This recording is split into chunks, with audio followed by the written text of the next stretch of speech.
Օրերս Լոնդոնում կայացել է հայկական ամառային 16-րդ փառատոնը, որը մեկ հարկի տակ էր համախմբել Միացյալ Թագավորության տարբեր անկյուններում ապրող մեր հայրենակիցներին։ Ամենամյա տոնախմբությունը կազմակերպվել էր Մեծ Բրիտանիայի և Իռլանդիայի հայոց թեմի ու նրա շուրջ համախմբված կառույցների ու կամավորական խմբերի ջանքերով։ Միջոցառմանը ներկա էին Մեծ Բրիտանիայում Հայաստանի դեսպան Վարուժան Ներսիսյանը, տեղի համայնքային խորհրդի նախագահ Կարեն Արևյանը, բրիտանացի խորհրդարանականներ և քաղաքական գործիչներ։ Ողջույնի խոսքում նրանք ընդգծեցին հայ համայնքի նշանակալի դերը բրիտանական հասարակական կյանքում և բարեկամական հարաբերությունների զարգացման գործում։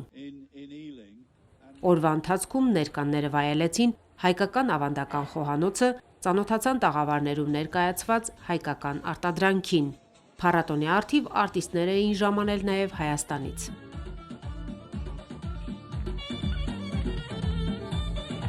Մեծ Բրիտանիայի և Իռլանդիայի հայոց թեմի առաջնորդ տեր-Հովակիմ եպիսկոպոս Մանուկյանն իր օրհնության խոսքում շնորհակալություն հայտնեց կազմակերպիչներին ու աջակիցներին, շեշտելով միասնականության ու համայնքային ոգու կարևորության մասին։ Փառատոնի հանգանակած ողջ հասույթը ուղղվելու է թեմի կրթական, երիտասարդական և բարեգործական ծրագրերին։